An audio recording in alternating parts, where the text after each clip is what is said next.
On this video, I'm going to go into the third of the 4 parts of the series of videos on the appendicular skeleton, which is going to be the pelvic girdle. The pelvic girdle and the lower limbs together is going to make up 62 bones. For the pelvic girdle, we're just going to have 2 bones in total, and the other 60 bones is going to be made up of the lower limbs. Okay, so the pelvic girdle is going to be this structure here.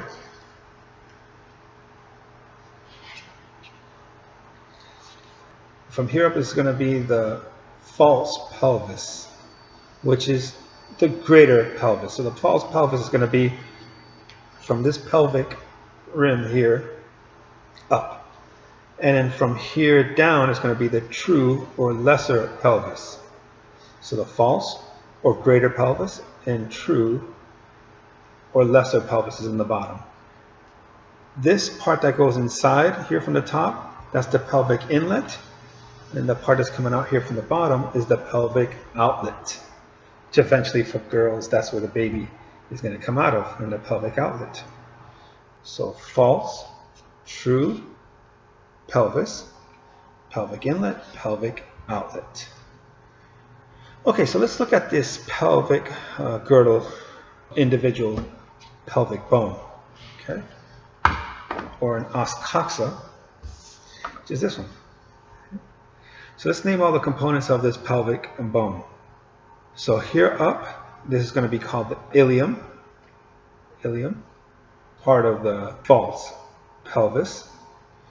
And here we have part of the true pelvis. We're going to have the pubis and the ischium. Okay, the CH sounds like a K, so make sure you say ischium. So ilium, ischium, pubis. And this is going to be a right one. So in the ilium, what you should know, this is called the iliac crest. Kind of looks like a mohawk. And this is where you put your belt around. Okay. So iliac crest. Medially, we're going to have the iliac fossa. Okay. Here, this is going to be called the anterior superior iliac spine, and this is the anterior inferior iliac spine, or ASIS and AIAS. And the back, posterior superior iliac spine and posterior inferior iliac spine, PSIS and PIIS. Okay. And then here we have the iliac fossa. Right. Now let's go down here to the ischium. The ischium, you're going to have this bumpy part here. It kind of looks like the bottom of a rocking chair, like that. So this is called the ischial tuberosity. All right. And here we're going to have the ischial spine. This is the greater sciatic notch and the lesser sciatic notch. Greater sciatic notch, ischial spine, lesser sciatic notch, ischial tuberosity. All those structures make up the ischium. And here we have the pubis, which all you got to really know is the pubic tubercle.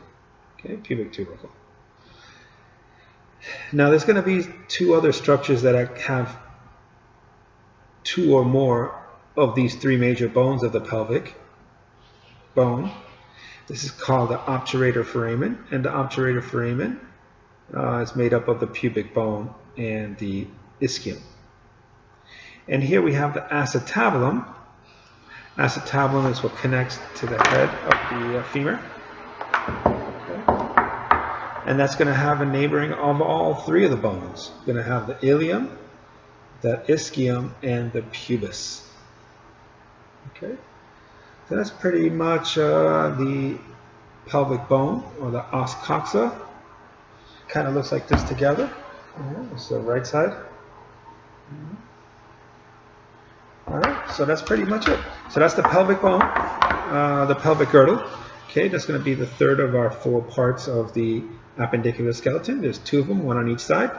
Stay tuned for the final part of the 4-part series on the appendicular skeleton, which is the lower appendage. I'll see you on the next video. Bye.